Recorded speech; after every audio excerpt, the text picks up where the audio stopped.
The mysterious village floating in the sea. The incredible story of Bagan fishing.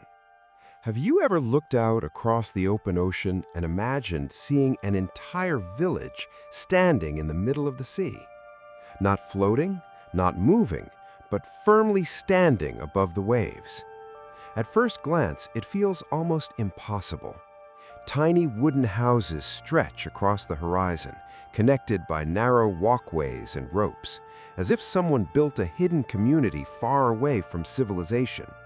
Many people who see them for the first time believe they're abandoned homes, mysterious research stations, or even forgotten settlements. But the truth is far more fascinating. These unusual structures are part of one of Southeast Asia's oldest fishing traditions, a remarkable technique known as Bagan fishing, also called lift net fishing. For hundreds of years, fishermen across Indonesia, Malaysia, Thailand, and the Philippines have depended on these platforms to feed their families and preserve a way of life that has survived generation after generation. Long before engines, GPS systems, sonar, or industrial fishing fleets existed, local fishermen learned how to work with nature instead of against it, and that knowledge is still alive today. Each platform begins with enormous wooden poles driven deep into the seabed. These poles support an elevated wooden house built from timber and bamboo. From a distance, the structures appear fragile, but don't let their appearance fool you. They're carefully engineered to survive powerful waves, strong tides, heavy rain, and even tropical storms. Building just one platform requires weeks of hard work and years of experience.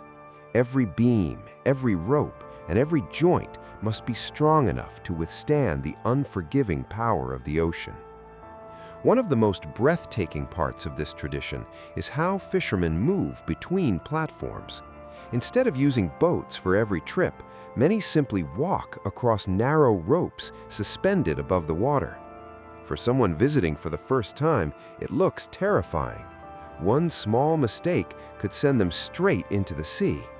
Yet these fishermen cross the ropes with remarkable confidence, carrying tools, supplies, and even baskets of fish as if they were walking down an ordinary street. That confidence comes from a lifetime of experience.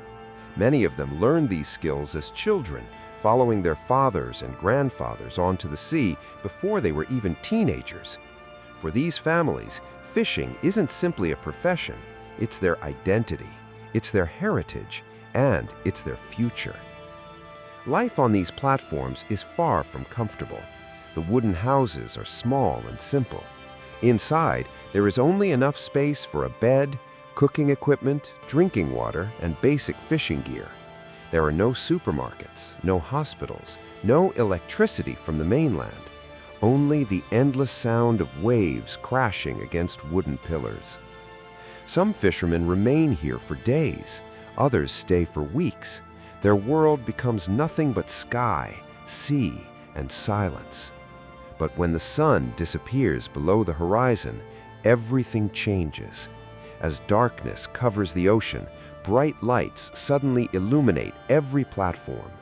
From miles away, they resemble stars scattered across the surface of the sea. These lights aren't decoration. They serve a very important purpose. Small fish, squid, shrimp, and many other marine creatures are naturally attracted to light. Slowly, they gather beneath the platform. Minute by minute, more sea life arrives. The fishermen wait patiently. Timing is everything. Then comes the perfect moment. Hidden beneath the water is an enormous square-shaped lift net. Using a system of ropes and pulleys, the fishermen slowly begin lifting the net toward the surface. Within seconds, hundreds of fish are trapped. The entire operation depends on patience rather than speed. Sometimes the catch is small, sometimes it's enormous.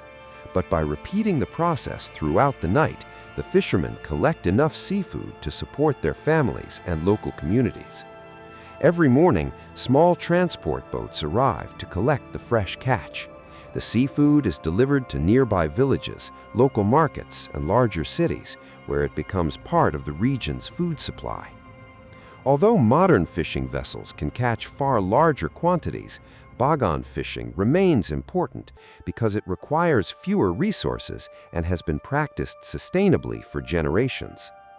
In parts of Sulawesi, Indonesia, and along the coasts of Malaysia, hundreds of these platforms stand together across the ocean. Seen from above, they look like a floating city. Tourists often stop to take photographs. Documentary filmmakers travel thousands of miles just to capture their beauty. But for the fishermen who live here, this isn't a tourist attraction. It's home. It's where they work. It's where they struggle. Every day brings new dangers. Powerful storms can appear without warning. Massive waves crash against the platforms. Lightning strikes nearby. Strong winds shake the wooden structures. Yet the fishermen stay, because for many of them, there is no other choice. Large commercial fishing boats are expensive. Many families simply cannot afford them. Instead, they rely on knowledge that has been passed down for centuries, knowledge built on patience, skill, and respect for the sea. Perhaps that's what makes these mysterious wooden houses so extraordinary. They remind us that true innovation doesn't always come from modern technology. Sometimes it comes from generations of experience, from people who learn to live with nature rather than trying to control it. So the next time you see a photograph of these lonely wooden houses standing in the middle of the ocean, remember this: you're not looking at an abandoned village. You're looking at centuries of tradition. You're looking at human resilience, and you're looking at one of the most remarkable fishing methods the world has ever known.